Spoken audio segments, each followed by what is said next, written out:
Impeachment kayo ng impeachment. Nasaan na ba yung Inday Sara Duterte ninyo? Lynn Mariano, maraming salamat po sa inyong super sticker. Ay, mukhang taga Singapore po si Ma'am Lynn Mariano. Alam niyo po, ang tagal kong tumira dyan sa Singapore. No? Tagal ho. No? Mga 6, 7 taon. Nasa ganon, naglalaro. Dami kong natiran dyan. Nandiyan yung tumira ako sa... Saan ba yun? Ang Mokyo. Pinakauna yun. Ang Mokyo. Natira din ako sa Topayo. O, lahat pa. KL Hero, Kuala Lumpur. Napunta naman ako sa Johor Bahru at tumawid din ako ng Kuala Lumpur. Mga kababayan. Kasi magkaano lang yan. By bus, pwede yan. O, anyway, nasaan daw po si Inday Sara Duterte? Ay, nasa Malaysia pala. Kaya pala sabi ni Miko, no? KL. Nasa KL. O, nandiyan si Inday Sara Duterte, nasa Malaysia. Papunta ng Malaysia po, no? Yung vice-presidente, ano to, tatakas? Naku po, hindi natin alam kung ano mangyayari doon sa impeachment. Naku, lalabas na nga ako ng Pilipinas. Tinaon nyo pa po talaga na ganyan, mga kababayan. Tapos sisisihin nyo yung mga kapwa natin Pilipino, sasabihin ninyo na, naku, si Sara tumakas na yata. Gagalit kayo pag gano'n ang inisip. Di po ba? Tinaon nyo yung paglabas nyo ng bansa. Eto ngayon, nagkakagulo sa Pilipinas dahil sa inyo. Ano gusto nyong isipin ng mamamayang Pilipino? Hindi, wala yan. Ano lang yan, magpapahinga lang yan. No? Pagkatapos, nung pabalik-balik po sa the Netherlands, eto naman po, labas ulit. At ang lakas pa ng loob ng mga DDS na sabihin na ang ating presidente puro gala lang po. Mukhang si BP Sara palabas-labas lang din ng bansa. Isang buwan tumagal yata yung unang punta doon. Nakalimutan na ang mamamayang Pilipino. Tapos bumalik ulit. Tapos ito itinaon sa pag-uusap ng kanyang impeachment, labas ng bansa.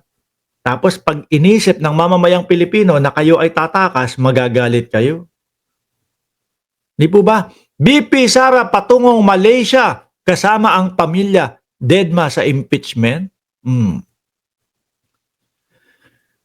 Doon po sa mga nakikita nating aksyon ng mga kakampi nila doon sa Senado, no? Na ayaw matuloy yung impeachment.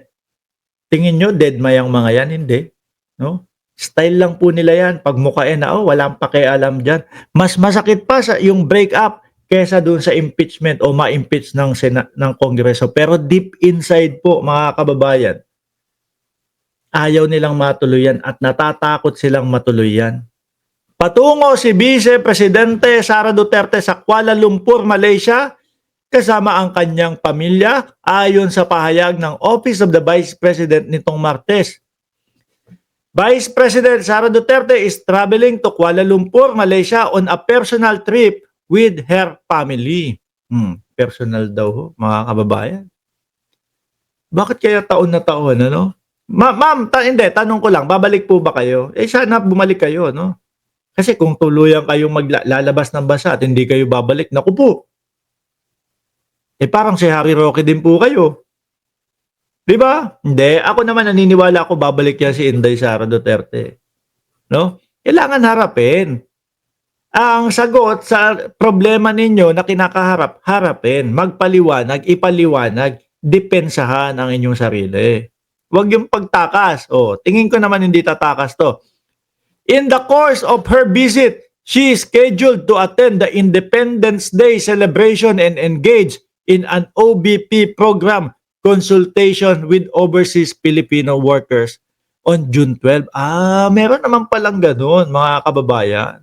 Mag-a-apply ng asylum sa Malaysia, si Inday Sara Duterte. Naku, bakit naman Malaysia? Siguro nasabi ni Binoy, mga Muslim, madaming Muslim sa Malaysia, doon ka pumunta, ganon.